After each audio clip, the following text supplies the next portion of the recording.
வணக்கம். நம்மலாம் ஸ்கூல் படிக்கும்போது கிராஃப் வரைஞ்சிருப்போம். அது எதுக்கு யூஸ் ஆகுதுன்னு யோசிச்சு கூட பார்த்துருக்க மாட்டோம்.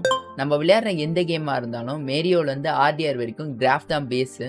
கிராஃப்னா எக்ஸ் ஆக்சிஸ் அதுக்கப்புறம் ஒய் ஆக்சிஸ். ஸோ இதில் வந்து எந்தெந்த பாயிண்ட்ஸ் கொடுத்துருக்காங்களோ அதை வந்து மார்க் பண்ணுவோம். இந்த சின்ன விஷயம் தான் வீடியோ கேம் வேர்ல்டோட ஃபவுண்டேஷன்.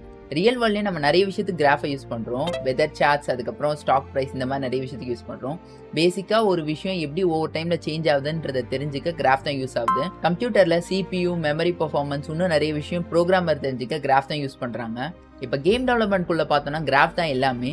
எவ்வளோ பெரிய ஓப்பன் வேர்ல்ட் கேமாக இருந்தாலும் சரி, இல்லை சின்ன 2D கேமாக இருந்தாலும் சரி, பிளேயரோட லொகேஷன்ன்றது கிராஃப் ஷீட்டில் இருக்க ஒரே ஒரு பாயிண்ட் தான். இப்போ ஒரு வேளை 2D கேம்னா X and Y axis as it is as a graph sheet நீங்கள் வந்து எப்படி வரைஞ்சிங்களோ அதே தான். இப்போ 3D கேமாக இருந்தால் வந்து எக்ஸ் ஆக்சிஸ் ஒய் ஆக்சிஸ் அதுக்கப்புறம் ஜெட் ஆக்சிஸ் பார்த்தீங்கன்னா வந்து ஹைட்டுக்கு வரும்.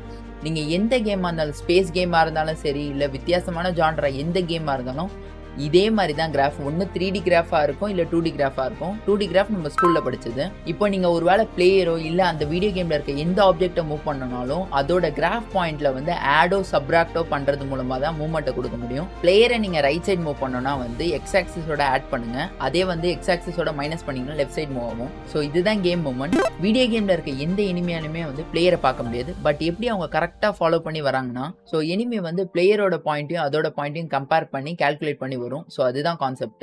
கேமில் நீங்கள் ஷூட் பண்ணுற புல்லட்ஸ் ஆரோ எல்லாம் வந்து எக்ஸ் ஆக்சிஸும் ஒய் ஆக்சிஸும் ஓவர் டைம் கால்குலேட் பண்ணி நீங்கள் ஷூட் பண்ண பொசிஷனை போய் சேரும்.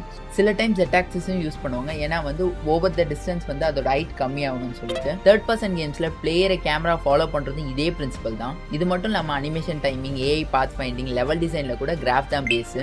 அடுத்த வாட்டி நீங்கள் கிராஃப் படிக்கும்போது இது நிறைய இடத்துல யூஸ் ஆகுன்றதை தெரிஞ்சு புரிஞ்சு படிங்க. நன்றி.